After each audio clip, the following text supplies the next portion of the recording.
Nik uste Euskal Zinemagintzaren argazkia ez ezagun handia dela oraindik, ez? Guri ganbara egiteren esperientziak esan digu jendeari galdetu ezkero beti 5 titulu berdinak esango dizkizula. Botako dizula Upa Etxebeste bat, botako dizula Laroio Gehiegunean, Amama, Loreak eta Urte Berri on Amona. Baina errealitatea da daudela 900.000 pelikula artean, denak euskara sortuak, Euskal Herrian eta euskara sortuak. Egia da badirudiela 2005 geroztik industria ikaragarria zidela edo batez ere azken urteetan egin dela ekoizpen horren zatirik handiena, baina honek historia luzea dauka eta aspaldiko lana da, ezta?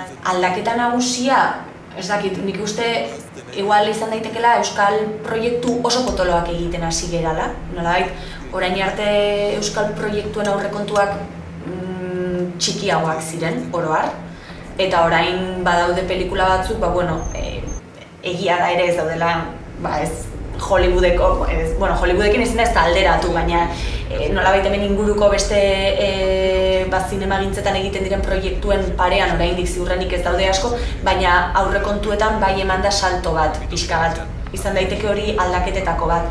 Kalitatea ere bai, nik uste fakturan, irudiaren goxotasunean, denean nabaritzen dela, baina hori ere esan dezakegu nolabait pixkat zinearen garapen normalaren baitan joan den aldaketa bat izan dela. Eta publikoaren babesan ere egon aldaketa, ez? Duela urte batzutatik ona, Aupa Etxebestetik hasita edo, egon da X urtero pelotaz handi bat. Urte Berri on Amona, Mama, gero Loreak, eta urtero masiboki jun gara babesten hori, ez? Oso pintate galako euskaldunak, eta jun gara, eta horrek ere ikusmira bat sortu du, ez? Eta datorrena ere ikusmira berdinarekin itxarongo dugu. Eta igual gaietan ere eman da aldaketa, agian lehen betiko gaiak lantzen ziren, betikoak esan dezagun euskal zinemagintzan, ez?